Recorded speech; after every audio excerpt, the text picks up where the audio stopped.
First story: the nurse and the mysterious ghost in the hospital. I'm a nurse at a palliative care unit in an old hospital. If you're a nurse at one of these units like me, or know a nurse, please read until the end. I could use your help. Throughout my years working at this hospital, I've seen a lot, especially being in a palliative care unit. You see a lot of things other people wish they wouldn't. For some of us, at some point, we just have to accept things as they are. The unit I work in has 9 beds in 9 different bedrooms, all spread along a long corridor. At the start of the corridor is the lift, and coming out of it, you'd find the cleaning room on your right, where we keep all the cleaning equipment and products, and the nurse's room on your left, along with the entrance through the stairs. Because of the building and patient safety, and so we can access the other floors easily if in need, the administration forbade us from locking the stairs doors. This isn't ideal, because some of our patients in their delusions can go across our room's door unnoticed and will be a danger to themselves. So we always keep the doors closed by tying a bedsheet around the door handles to keep them together. This is important, so you know why what comes next started out so strange. The nurse's room is where we'll spend most of the night shifts doing all kinds of activities, including resting and actually sleeping. Usually, late at night, my routine would include checking on all our patients, checking on all the doors and windows to make sure they are all locked properly, checking on the doors to the stairs, and then spend most of the night checking patient files. This night in particular, I had finished with my rounds and was checking on all the cameras. When my nursing auxiliary came into the nurse's room, she asked me if anything else was needed or if she was okay to sleep for a while. I told her she was fine to go to sleep, so she took her shoes off, laid down with her back to the room and me, facing the wall, and went to sleep. I was reading a new patient's file, who was coming into our unit soon, to know what to expect and how to behave around him, when I started hearing footsteps walking up and down the unit's corridor. At first I ignored them, thinking I was just tired and that my ears were playing tricks on me. It wouldn't be the first time. As they persisted, though, I started wondering what was going on. I took another look at the cameras, but each and every one of the bedroom and corridor feeds seemed completely normal. The steps, though, kept coming all the way to the nurse's room, stopping about 2 steps away from showing at my door, then turning around and walking back all the way to the opposite end of the corridor. I waited to see if anything changed, but when it didn't, I stood up to go check. That's when one of our patients, the one in room number 7, started calling us frantically. My auxiliary nurse was still asleep, so I walked carefully out of the room, peeked out of the room and looked around. There was nothing there, and the footsteps had stopped, so I rushed to the patient's room. When I got there, he was shouting frantically, huddling against the bed's headboard with what seemed like renewed energy, shouting at me to tell the man in the top hat sitting on the chair in the room to go away and leave him be. Usually, with patients like these in this state of stress, we just go along with their delusions to calm them down. If there are nurses watching, which I hope there are, you'll know what I mean. In this case, with him screaming in the room, I turned towards the chair and started talking to this imaginary man in a top hat, telling him he needed to go, that the visiting hours were done and that he needed to leave right now, or we'd have to call security. After this, the patient calmed down, thanked me effusively for sending the man away, and lay back down to rest. I went back to the nurse's room and back to studying the new patient. As I walked back in, my heart stopped. All I felt was panic gripping my heart inside me. As I stood there, not knowing what to do and looking at the surveillance cameras, there was a big shadow, standing right in the middle of the frame of the camera recording the end of the corridor, right in front of the bedroom I'd just been in.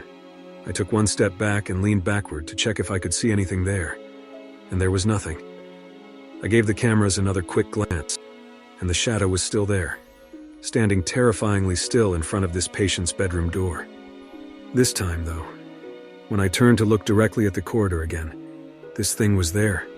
For a moment, it felt like everything froze in place, and I just stood there, looking at it like a fool. Then slowly, it turned towards me, a pair of strange, dark red eyes showing. It stood like that for a bit, screeched at me and flew into the patient's bedroom, slamming the door behind it. My auxiliary nurse jumped awake at the slam of the door and started frantically asking me what was going on. I was out of breath by now. I told her what I had just seen and what had just happened, and she couldn't believe me. I asked her to come with me to the patient's bedroom, and she agreed, starting to become curious. We walked slowly through the corridor, passing every door carefully. I was afraid that anything would come flying at us. When we got to the bedroom this thing flew into, I pushed the door without going in to check for any kind of danger and immediately felt a breath of freezing air hit me in the face. The aircon was on in every room and set to 23 degrees, so this was not normal. Nothing came flying at us like I was afraid would happen, but there, right by the patient's bed, there was this shadow. I could tell it was a man, tall and strong with a top hat over his head. I asked my auxiliary nurse if she could see him, not expecting a no. However, that's what I got. She couldn't see anything standing there, and definitely not as clear as I could. Slowly, the shadow turned towards me again. This time, it didn't scream. This time, it slowly dissipated. Immediately, I calmed down. Not only could I not see it anymore, I also couldn't feel it. This sense of calm came over me, and the patient seemed okay. So we left the room and went back to the nurse's room. My colleague went back to sleep, but I didn't rest until I checked the rest of the unit to make sure everyone was safe. After that, I couldn't help but stare at the cameras every minute for the rest of the night. Eventually, our shift was over and would become the shift with the most intense experience I ever had. The next day, when nighttime came and I did all my rounds, I went inside room 7 to check on the patient. When I came closer to him, I realized he had passed away. This was my first experience with the shadow man in the top hat, but it wasn't the last and it's still ongoing. I'm the only one who can see him around the unit, which freaks everyone out. Every single time I see him, it's under the same circumstances. I walk into a patient's room and there's his shadow at the feet of their bed. I wait for a little while, until he turns to me and dissipates. 1 or 2 days later, the patient passes away. This is a real story, and it's something I have to live with almost every day now. I'm not sure if this thing is killing people or announcing their deaths, but if you are a nurse in a similar unit or know someone who is, please share this with them and comment what you know about it. I need to know what this is, how to deal with it, and if anyone else has experienced the same as me, even if it's a different-looking entity. I can keep you updated on here, if people are engaging and want to know more. Let me know if you want any updates, and I'll make sure to bring them. If you're dealing with something like this yourself, know that you're not the only one. Maybe this will help you feel less afraid. Second story. My mother forced me to play hide and seek every night at 9. One night, it wasn't a game. My mother always made me play hide and seek with her.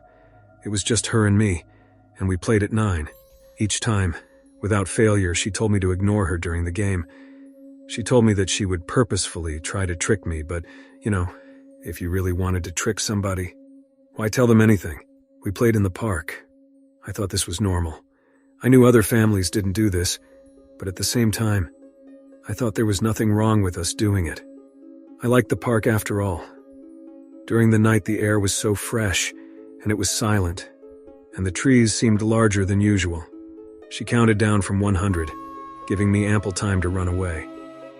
My general competitiveness always made me run away and as far away as I could. I'd find some space behind many trees, and I'd lie down. The park was large, but somehow my mother would always manage to walk past me at least 3 times in those 20 minutes. I'd always hear her speaking as she walked past me. "Come out, Clara. Clara, please come out. I'm sick of this stupid game, Clara. It's cold and I just want to go home." I ignored her. When we first started with the games, I'd been foolish enough to leave my hiding spot. My mother's face immediately turned into fury. She'd walk up and grab me tightly by the shoulder as she scolded me relentlessly. "I told you not to listen to me, didn't I?" She would drag me back to the car and ignore me until the next day when we played. I didn't know why she did it. After I'd stopped listening to her during the 20 minutes of game time, it would no longer trick me. I knew she was lying, and it simply seemed like a waste of breath and energy to keep calling out for me. She got angry when she found me to. The park was a huge place, and if she hid somewhere, I would never find her. But somehow my mother was excellent at tracking me down. It was like she sniffed me and hunted me down. Instead of getting angry at me, she got disappointed. She'd sigh loudly and her eyes would tear up before she'd dejectedly walk to the car. That gave me the worst feeling ever, filling me with inadequacy. One time, she found me after only 2 minutes, and she broke down sobbing. I didn't get it.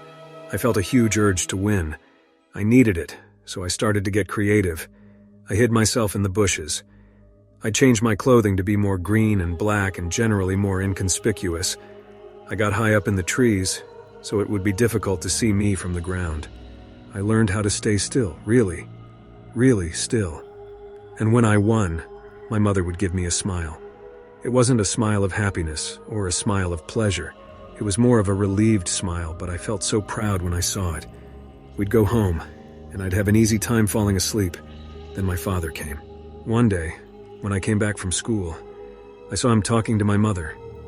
He was almost never home, actually. I'd seen him twice in my entire life, and my mother never really spoke about him.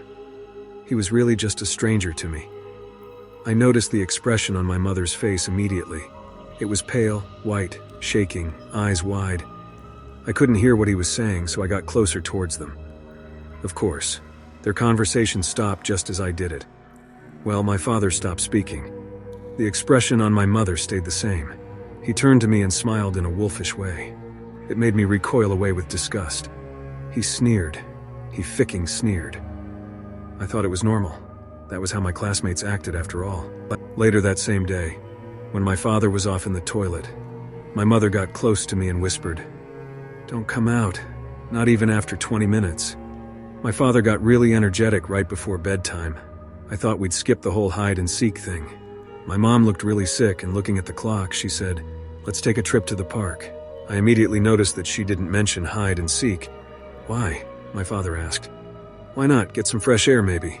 "Fine," he said. "I like to be active anyway." What the hell did he mean by that? Mom told me to change with a certain look, and I caught what she meant immediately. Put on hiding clothes. After doing it, we got into the car and we drove to the park. My mother was silent the entire way, but my father hummed. We walked together in the park for a while, my dad mumbling about work. I don't remember much of it. Honestly, it didn't sound like any job I'd ever heard. Then, suddenly my mother pointed at a tree in the distance. I noticed that it was the same tree she'd found me hiding behind the last time she'd caught me. These trees get so old, then they die. It's a shame they're stuck in place, unable to get away from the virus. She was saying, "Get away and hide." "Death is the way of all living things," Dad said. "No need to fear it." "I think I saw a squirrel in that tree," I said. "I'm going to go check it out." I disappeared into the forest I'd grown well acquainted with. I got behind a hill before changing direction and moving away. I made sure to try to move on the spots that wouldn't leave a mark. I needed to get far away before they noticed something was up. I thought about climbing a tree and hiding there, or about diving into a couple of bushes. Trees were only effective if people didn't check. Bushes worked great, but you'd have a small, if no, view of your surroundings. I chose the bushes, jumping into them and trying to control my breath. After a couple of minutes, I heard my parents walking in the distance. "Clara!" Dad shouted. "Where are you, sweetheart? If you're hurt, please say something and we'll help." "Clara," Mother said. "Clara, can you hear me, darling?" My heart beat faster. I knew for a fact that I shouldn't leave the bushes. That was the absolute worst thing that could happen. I kept me breathing under check as they moved further and further away from me. Then they came back. "Please, Clara, your dad isn't dangerous. Please come out." "Clara, please, I need to get going soon. Please come out." "Clara," Mom said. "Where are you?" "Stop this silly nonsense," Dad said. Their voices eventually faded out. I stayed there in the same position for nearly a whole hour. My body started to ache, and I could feel insects crawling around on the back of my leg. I really wanted to leave this position. I heard a stick snap in the distance. It came from behind me. I hadn't heard their voices at all had they just stopped speaking. That terrified me, and I felt I needed to turn around and get a view. But I knew that would give me away. "Clara, stop with this silly nonsense. Come out." I was entirely silent. "Clara, please come out." Her voice was turning more and more desperate, more guttural. Fortunately, it was what seemed to be around 70 meters away from me. But she was approaching. "Clara," Mom said, "I'm getting tired. I just want to go home, eat, and sleep." I stayed silent as the voice grew louder. She was approaching me. "I know you're in the area. It's only a moment of time before I find you. I will skin you. Ha. I'll start with your forearms, peeling off your skin with a dull knife, just like peeling back cheese. I wager there'll be lots of blood coming out, and screaming. "I won't be able to focus, but that's all right. I can always switch to your other arm." She came closer. "You won't like it." "I certainly wouldn't, but I'm not as stupid and ficking disgusting as you are, Clara." "No, I'm glad I'm not a creature of filth like you. The only good you can serve is by being in my belly, by fueling me. I'll find you." The voice was only 20 meters away. "You'll regret not coming out." 10 meters. "You know, I don't eat bones. They get stuck in my throat, but I can't leave them. I'll probably take them home with me and suck on them. They have a good taste, you know. It'll be perfect." 2 meters, she giggled. Did she find me? Oh no. I debated whether I should stay still and hope for the best, or if I should look back. My fear was killing me, and it had to know. But I knew looking would make noise. No, I had to stay still. "I know where you are," she said. "No, thick." But then she began walking away from my spot. "I'll suck on your eyeballs before swallowing them. They're better whole, and they're always wet and squishy, so they go down the throat easily. If not, there's always blood. Oh, a mouthful of warm blood. Is there a better feeling?" I stayed still for that entire night, even after I was certain that they'd gone away. It was only when the sun was above me, and I could hear other children, that I stood up. One child jumped back and shrieked. He must have gotten properly terrified. Then I made my way back home. Dad wasn't there, but Mom was. She hugged me. Third story. There is a rule in my hometown that you should never acknowledge an unwanted passenger in your car. I come from a quaint little town in Ireland that most tourists would regard as picturesque. We get our fair share of tourists throughout the year as they love to wander the walking trails that crisscross the outskirts. From the outside, our town would be regarded as perfect, but we hide a dark secret that only the inhabitants know about. I learned about the secret during my first driving lesson with my mother. I was beyond stressed that morning as my mother is a perfectionist, and I didn't want to disappoint her. We started off slowly as she taught me to drive down the narrow roadways. My hands had a vice-like grip on the steering wheel as I was paranoid that I was going to make a mistake. I kept glancing at my mother out of the corner of my eye to judge her reaction to my driving. We were driving almost a half hour when I looked into the rearview mirror and spotted the smiling man sitting in the back seat. I was so shocked that I almost spun the steering wheel and crashed into the ditch. My mother screamed at me to keep driving, and whatever I do, don't turn around. My eyes were fixated on the mirror as I stared at the man who had suddenly appeared in our back seat. His face was somehow clouded in shadow, even though it was a beautiful sunny day outside. The only features of his face that I could make out were his eyes, which were a sickly green. His mouth was twisted into a snarling smile that made me want to jump out of the car. I watched in horror as he started reaching forward with his long, spindly arms towards me. I was paying so much attention to him that I had taken my feet off the gas pedal and we were slowing down. My mother slapped me across the face and yelled at me to drive faster. I sped up and watched in relief as his arms slowly withdrew back towards his body. He leaned his head forward and opened his mouth, and a plethora of voices began pleading for help. I instinctively covered my ears with my hands, which forced my mother to grab the steering wheel. It took me a few seconds to regain my composure, and I grabbed the steering wheel. My entire body was on edge as the cries coming from his mouth reached a deafening crescendo. In the blink of an eye, the smiling man vanished, leaving me and my mother alone in the car. I pulled the car off to the side of the road and proceeded to vomit out my breakfast. The local police officer drove by and stopped to see what was wrong. He gave me a nod of approval as my mother explained that we had an extra guest in our back seat. We drove home in silence, and I tried to venture the subject with her on a number of occasions, but she refused to talk about it. I learned from a few other people that he has been appearing in cars for almost 70 years. No one knows anything about him, but they all warned me to never turn to face him. I moved away to college a few months afterwards, and over time forgot about the smiling man. I started dating a guy named Mike that I met in my history class. We were both a bit shy, so no one knew that we were actually a couple. It started getting serious with Mike, so I decided to bring him home to meet my mother. I was a bit nervous about how she would react to him. We were just driving into the town when I spotted the smiling man once again sitting in my back seat. The blood drained from my face as we locked eyes in the mirror. Mike suddenly jumped in his seat as he must have noticed the smiling man. I shouted at him not to turn around, but it was already too late. The smiling man's grin widened as Mike turned in his chair to look at him. There was a blinding flash that caused me to jam on the brakes.